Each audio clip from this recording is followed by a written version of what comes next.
எபிரேயருக்கு எழுதின நிருபம் 4ஆம் அதிகாரம். ஆனபடியினாலே அவருடைய இளைப்பாறுதலில் பிரவேசிப்பதற்கு ஏதுவான வாக்குத்தத்தம் நமக்கு உண்டாயிருக்க, உங்களில் ஒருவனும் அதை அடையாமல் பின்வாங்கி போனவனாக காணப்படாதபடிக்கு பயந்திருக்க கடவோம். ஏனெனில் சுவிசேஷம் அவர்களுக்கு அறிவிக்கப்பட்டது போல நமக்கும் அறிவிக்கப்பட்டது. விசுவாசம் இல்லாமல் கேட்டபடியினால் அவர்கள் கேட்ட வசனம் அவர்களுக்கு பிரயோஜனப்படவில்லை. பழைய ஏற்பாட்டில் சொல்லப்பட்டது மோசையின் மூலமா இஸ்ரேல் ஜனங்களுக்கு சொல்லப்பட்டது சுவிசேஷம். இன்றைக்கு நமக்கு இயேசு கிறிஸ்துவின் மூலமாய் அப்போஸ்தலர்கள் மூலமாய் சொல்லப்பட்டது சுவிசேஷம்.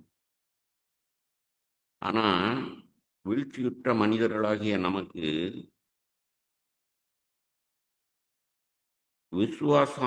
விசுவாசியாமல் போனபடியால், கேட்டவர்கள் விசுவாசம் இல்லாமல் கேட்டபடியினால் அவர்கள் கேட்ட வசனம் அவர்களுக்கு பிரயோஜனப்படவில்லை. 3ஆம் வசனம், விசுவாசித்தவர்களாகிய நாமோ அந்த இளைப்பாறுதலில் பிரவேசிக்கிறோம். வெற்றி வாழ்க்கைங்கிறது ஏதோ பல்ல கடிச்சிட்டு ஒரு சில பாவங்களை செய்யாமல் இருந்து நான் சாட்சியா வாழ்றேன், நான் இப்போ சபையில் மூப்பர், நான் மற்றவர்களுக்கு புத்தி சொல்ல அருகதை இருக்குன்னு நினைக்கிறது இல்லை. இளைப்பாறுதல் இருக்கீங்களா? ரெஸ்ட், என் ஆவியில ஒரு இளைப்பாறுதல். இயேசுவை போல் இருந்தால்தான் அந்த இளைப்பாறுதல் உங்களுக்கு இருக்கும். நமக்கு இயேசுதான் முன்மாதிரி. அன்றைக்கு அவர்கள் விசுவாசிக்கல, ஆகினால 40 வருஷம் வனாந்தரத்தில் அவர்களை சிக்கித்தார். இன்றைக்கு இயேசுதான் நமக்கு இளைப்பாறுதல். இயேசுவை பார்க்கணும். இயேசுவே, உங்களை போல் நான் சிந்தித்தேன்னா நான் இளைப்பாறுதல் இருப்பேன்.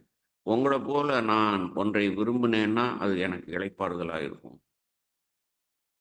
உங்களை போல பேசினேன்னா அது எனக்கு இளைப்பாறுதலாக இருக்கும். உங்களை போல் நான் காரியம் செய்தேனானால் அது எனக்கு இளைப்பாறுதலாக இருக்கும்.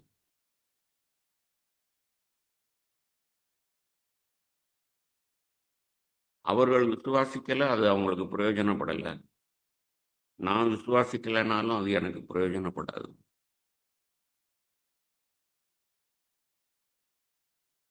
எபிரேயருக்கு எழுதின நிருபம்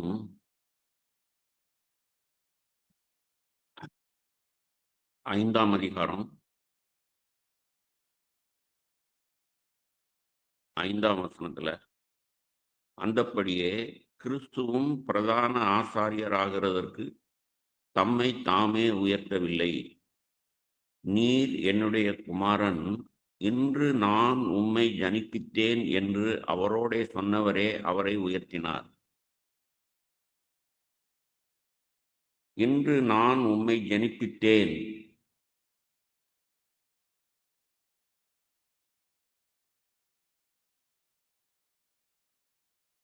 அதற்கு என்ன அர்த்தம்னா, ஒரே அர்த்தம்தான். வார்த்தையை வார்த்தையோடு சம்பந்தப்படுத்தி நாம் வெளிப்பாடு பெறணும்.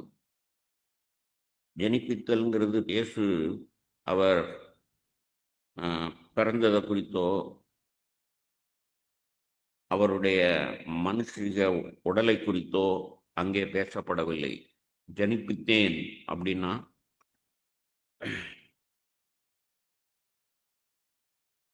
சங்கீதம் 2ஆம் சங்கீதத்தில் பவுல் அப்படிதான் கையாளுறார் அந்த ஜனிப்பித்தேன்கிறதை. சங்கீதத்தை காட்டிட்டு அப்புறம் பவுலுடைய வார்த்தைகளை உங்களுக்கு காண்பிக்கிறேன். 2வது சங்கீதம். கர்த்தர் என்னை நோக்கி, நீர் என்னுடைய குமாரன், இன்று நான் உம்மை ஜனிப்பித்தேன். இந்த வார்த்தைக்கு அர்த்தம் என்ன அப்படின்னா, பவுல் அப்போஸ்தலனை விட நாம ஞானமாய் அதை இன்டர்பிரட் பண்ண முடியாது. அல்லது நம்முடைய வெளிப்பாடு வார்த்தையில தான் இருக்கணும். அப்போஸ்தலர் நடவடிக்கைகள் 13ஆம் அதிகாரம் எடுங்க. பவுல் இந்த வார்த்தையை பயன்படுத்துகிறாங்க. அப்போஸ்தலர் 13ஆம் அதிகாரம் 30ஆம் வசனத்துல, தேவனோ அவரை மரித்தோரிலிருந்து எழுப்பினார், தம்முடனே கூட கலிலேயாவிலிருந்து எருசலேமுக்கு போனவர்களுக்கு அவர் அநேக நாள் தரிசனமானார். அவர்களே ஜனங்களுக்கு முன்பாக அவருக்கு சாட்சிகளாய் இருக்கிறார்கள். நீர் என்னுடைய குமாரன், இன்று நான் உம்மை ஜனிப்பித்தேன் என்று 2ஆம் சங்கீதத்தில் எழுதியிருக்கிறபடியே, இயேசுவை எழுப்பினதினாலே தேவன் நம்முடைய பிதாக்களுக்கு அருளி செய்த வாக்குத்தத்தத்தை அவர்களுடைய பிள்ளைகளாகிய நமக்கு நிறைவேற்றினார் என்று நாங்களும் உங்களுக்கு சுவிசேஷமாய் அறிவிக்கிறோம். சுவிசேஷம் என்ன தெரியுமா? தேவன் இயேசுவை உயிரோடே எழுப்பினார். அதான் அவரை ஜனிப்பித்தார்ங்கிறதுக்கு அடையாளம். இயேசுவை உயிரோடே எழுப்பினதுனால தான் நமக்கு ஒரு மகத்தான சுவிசேஷம் நமக்கு கொடுக்கப்பட்டிருக்கிறது. உயிரோடே எழுந்தவர் இனி மரிப்பதில்லை. மரணத்திலிருந்து உயிர்த்தெழுந்தவர், அவருக்கு இனி சாவே கிடையாது. அவர் நித்தியமானவர், நிரந்தரமானவர். அவருக்கு அழிவே கிடையாது. அவர் மரணத்தை ஜெயித்தார், உயிர்த்தெழுந்தார். நாம் ஒவ்வொருவரும் அந்த மகத்தான சுவிசேஷத்தை ருசிக்கணும். உயிர்த்தெழுந்த வல்லமை, இயேசுவை உயிர்ப்பித்த ஆவியானவர் அனுதினமும் என்னையும் ஒவ்வொரு சோதனையிலும் சூழ்நிலையிலும் உயிர்ப்பிக்க வல்லவராயிருக்கிறார். அதான் நற்செய்தி. புதிய ஏற்பாட்டில் இயேசு கிறிஸ்து மூலமாய் நமக்கு சொல்லப்பட்டிருக்கிற சுவிசேஷம் நித்திய ரட்சிப்பு. எபிரேயர் 7ஆம் அதிகாரம் 23ஆம் வசனம். எபிரேயர் 7:23. அன்றியும் அவர்கள் மரணத்தின் நிமித்தம் நிலைத்திருக்க கூடாதவர்களானபடியால் ஆசாரியராக்கப்படுகிறவர்கள் அநேகராயிருக்கிறார்கள். பழைய ஏற்பாடுல. இவரோ 24, இயேசு என்றென்றைக்கும் நிலைத்திருக்கிறபடியினாலே. என்றென்றைக்கும் நிலைத்திருக்கிறது எப்படி? அவர் தான் உயிரோட எழுந்துட்டாரே. பிதாவானவர் அவரை ஜனிப்பித்துட்டார். அவருக்கு இனி மரணமே இல்லை. என்றென்றைக்கும் நிலைத்திருக்கிறபடியினாலே உனக்கும் எனக்கும் உள்ள ரட்சிப்பு புதிய ஏற்பாட்டில் என்றென்றைக்கும் நிலைத்திருக்கிற ரட்சிப்பு. நான் வெற்றி வாழ்க்கை வாழ்றேன்னா அது நிரந்தரமானது. செகண்ட் நேச்சர்னு சொல்றாங்க. ஒரு முறை பிறந்ததுனால இப்படிப்பட்ட சுபாவம் உடைய மனுஷன் அவன் பெர்மனண்டா எவ்வளவு மாறி போனான். சதா என்னை குறித்து ஒரு தாழ்வு மனப்பான்மையிலேயே இருந்த நான், தொண்டக்காய், கருவாயன், இன்ஃபீரியாரிட்டி காம்ப்ளெக்ஸில் இருந்த நான் இப்போ என்னை குறித்து எண்ணுவதற்கு மிஞ்சி எண்ணாமல் நான் யாருன்னு எனக்கு தெரியும். எனக்கு இருக்கிற இளைப்பாறுதல் எனக்கு தெரியும். என்னால் எது செய்ய முடியும், எது செய்ய முடியாதுன்னு தெரியும். அது மாத்திரம் இல்லை,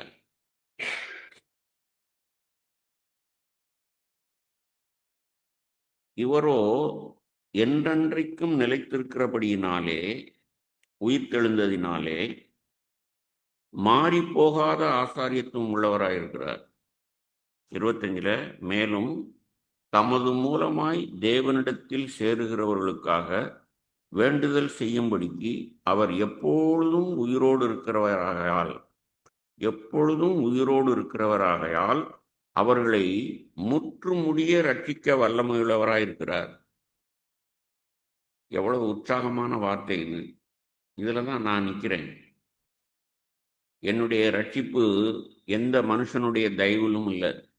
என்னுடைய வெற்றி வாழ்க்கை என் பொண்டாட்டி கையில் இல்லை, புருஷன் கையில் இல்லை.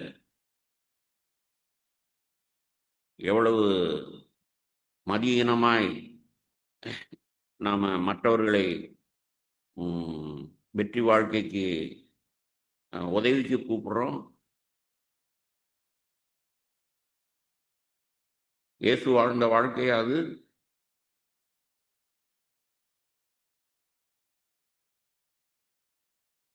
என்னை முற்றுமுடிய ரட்சிக்க வல்லமையுள்ளவராக இருக்கிறார். அப்படின்னா படுபாதாளத்தில் நரகாக்கினையின் பிள்ளையாய் இருந்த என்னை அவர் என் சுபாவத்தை மாற்றி மாற்றி என்னுடைய சாந்த குணத்தை உருவேற்றி எவ்வளவு பெரிய ரட்சிப்புன்னு பாருங்க. இயேசுவின் சுபாவத்தை அப்படியே சுதந்திரித்துக் கொள்வது, அவருடைய பூரணத்தை. தொடர்ந்து 26ஆம் வசனம், எபிரேயர் 7:26, பரிசுத்தரும் குற்றமற்றவரும் மாசில்லாதவரும் பாவிகளுக்கு விலகினவரும் வானங்களிலும் உயர்ந்தவருமாயிருக்கிற இவ்விதமான பிரதான ஆசாரியரே நமக்கு ஏற்றவராயிருக்கிறார்.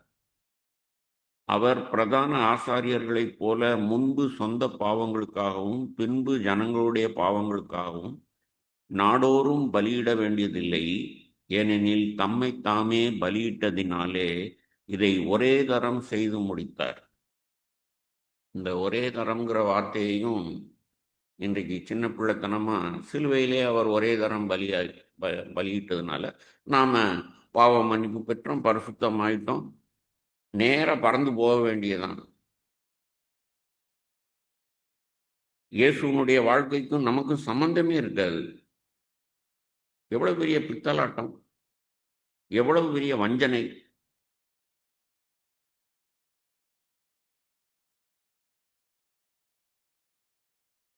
ஒரே தரம் பலியிட்டதுனாலே நான் அண்டர்லைன் பண்ணி என்ன எழுதியிருக்கேன் தெரியுமா?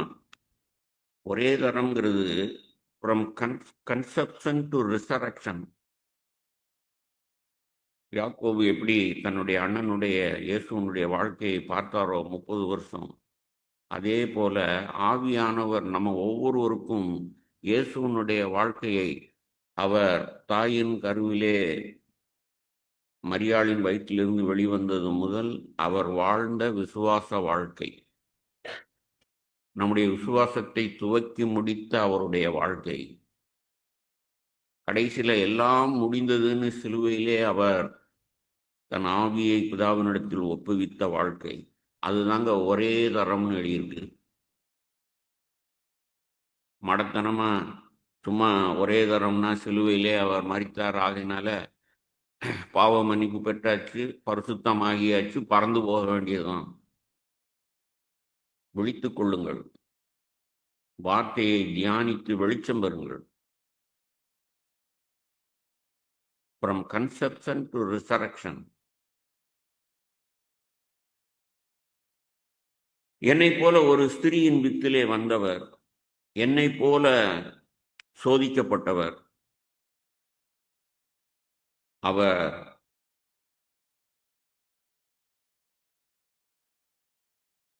பூரணராகி, அதையும் வாசிக்கிறேன். எபிரேயர் 5ஆம் அதிகாரம் 9ஆம் வசனம், தாம் பூரணரான பின்பு தமக்கு கீழ்ப்படுகிற யாவரும் நித்திய ரட்சிப்பை அடைவதற்கு காரணராகி. நித்திய ரட்சிப்பு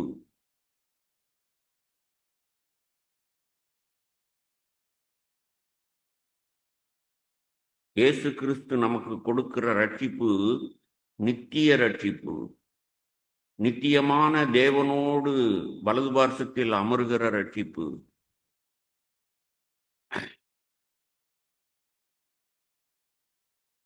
இயேசு நமக்காக சம்பாதித்த ரட்சிப்பு. முற்றுமுடிய என் ஆவி, ஆத்மா, சரீரம் எல்லாத்திலும் உள்ள பாவம்.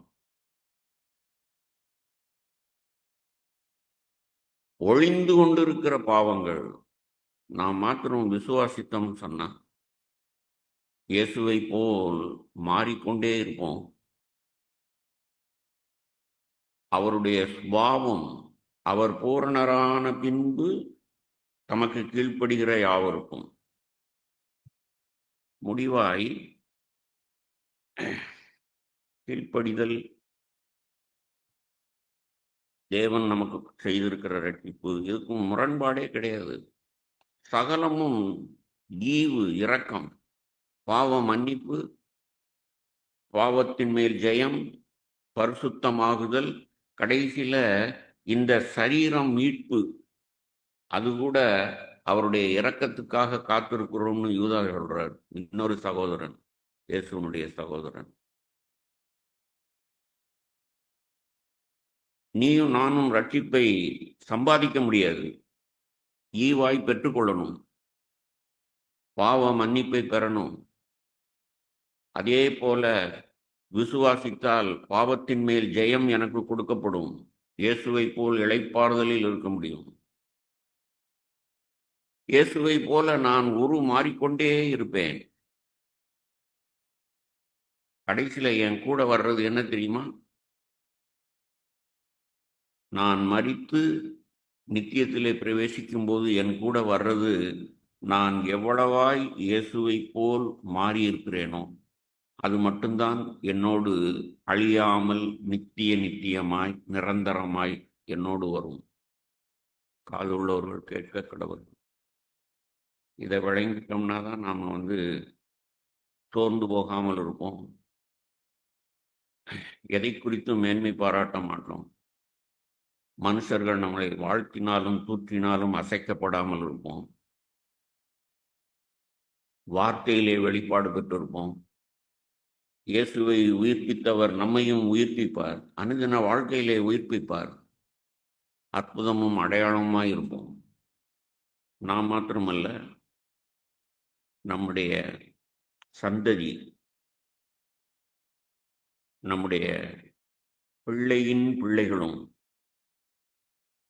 எப்படி பவுலுக்கு ஒரு சந்ததி இருந்ததோ அதுபோல பவுலுக்கு ஒரு சந்ததி இருந்தது.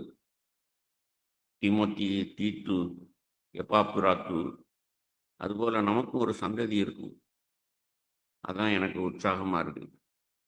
நான் போறது நித்தியமான பாதை தானா? நிரந்தரமான ரட்சிப்பை நோக்கி போய்கொண்டிருக்கிறேனா? நான் மரித்து உயிர்த்தெழும்போது என்னோடு என்ன வரும்?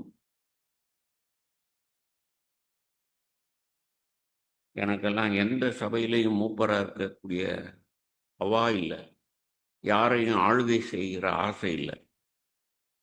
ஆண்டவரே, உம்மை போல் மாறுகிற ஒரே ஒரு லக்கை நோக்கி தான் நான் பயணித்துக் கொண்டிருக்கிறேன்.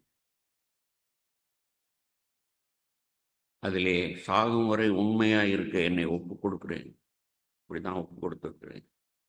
நீங்களும் அப்படி ஒப்பு கொடுத்தீங்கன்னா இயேசுவினிடத்தில் ஐஸ்வர்யவான்களாய் போய் அமர்வீர்கள். அப்படி இல்லைன்னா வெட்கப்படுவீர்கள். தேவனுடைய ஆசை, விருப்பம் நம்மை ரட்சிப்பதுதான். ஜெபிப்போம். நல்ல பிதாவே, உம்மை நன்றியோடு துதிக்கிறோம். இப்பொழுதும் இயேசுவே, உம்முடைய நாமத்திலே சபை கூடினோம்.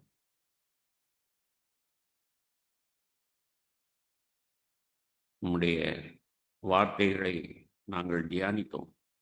ஆவியானவரே, எங்களுக்கு வெளிப்பாடாய் கொடுத்த வார்த்தைகளுக்காக நன்றி. பட்சமாய் எங்களோடு பேசினதற்காக நன்றி.